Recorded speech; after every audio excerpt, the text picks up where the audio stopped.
I host at Bluehost, and it's the host that I recommend. They're one of the recommended providers at WordPress.org. And I definitely recommend against GoDaddy. Their interface is just confusing. It's difficult to navigate, and they don't provide the access to kind of the technical behind the scenes that you might want down the road or in the future. Plus, at Bluehost, setting up a hosting account, $84 a year, you can host 5, 6, 10, multiple sites under that account. So it doesn't matter if you've registered at GoDaddy or some other registrar, you can point your site to Bluehost, and it's just changing the name servers to Bluehost, and they can actually help you with that. They have this live chat down here, which is very good. They'll walk you through the whole process. I have a link right in the presentation to my affiliate account for Bluehost. So if you register through me, I do make something. It's not a requirement, of course. But if you do, of course, it's appreciated, and it helps me create these videos and provide some of the education that I do. But in any case, so logging into Bluehost gives you access to their console, and this is the cPanel console.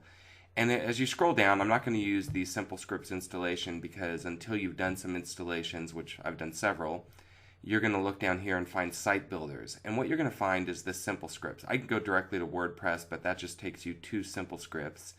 And it's there because I'm using WordPress a lot. So we're going to use the Simple Scripts link. I'm going to open it in a new tab. And it's going to show me any of the Simple Scripts installations that I've done. And here I have several WordPress sites, but I'm going to come down here and you have all these applications that you can add to your website if you wish to, and you'd have to kind of look at what those do. Forums and CMSs and other business tools. I'm going to go to WordPress.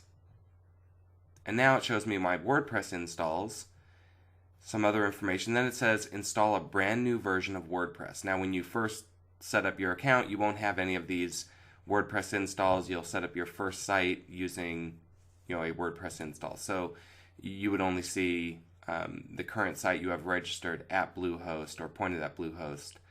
And so we're going to go in and we're going to go through the install process. And I just want to show you how simple it is. They really take care of the installation for you. So this is a drop-down list of a bunch of domains that I have pointed at Bluehost. I'm going to choose this demo.creativeknowledge.com. Install in the root. Under advanced options, it's going to ask me for what my username and password is going to be. For now, I'm going to set it up as Creative Knowledge KK Demo 2990. Okay, so that will be changed. But I just want to show you that that's how you set it up. Automatically create a new database. I'm also going to deselect these plugins and themes because I want to select my own themes. I don't want them to install additional components for me. I can go back and install those later. And I've read the terms and conditions. Of course, I read everything in detail, just like you do. I'm going to choose complete. And you're going to see that it's going to take care of the installation for us.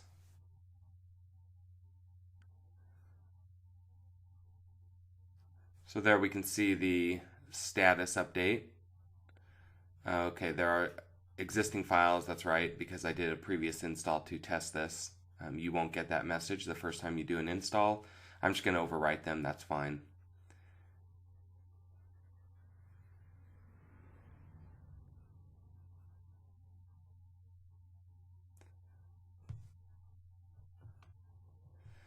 Now, if you host at another host and they don't include Simple Scripts or a one-button, a single-click install of WordPress, then there are ways you can still install it. You can actually set up your own MySQL database, and they have an install process at WordPress.org. But I recommend, just for the sake of keeping things up to date, because Bluehost will let me know when there are updates to WordPress, and I can go into the Bluehost console and update all of my websites that I'm hosting to the latest version of WordPress without having to go through the process of ensuring the update's going to work. They kind of take care of that for you. So now it shows me that the the site is up and it shows me where to log in, shows me my password information. We're going to right mouse click here and open up in a new tab. And the site should come up with the default template that they set up. So not a whole lot to it, but we see the basic building blocks of WordPress, a header, and in the first blog entry, a sample page.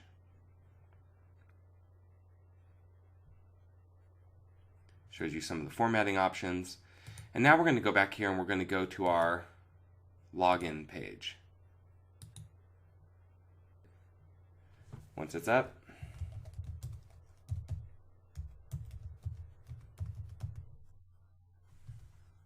I'll tell it to remember me, and we'll log in and we'll get into the Bluehost dashboard. And the next video, next page, we'll discuss some of the basic settings and then selecting a theme and how we get started with WordPress.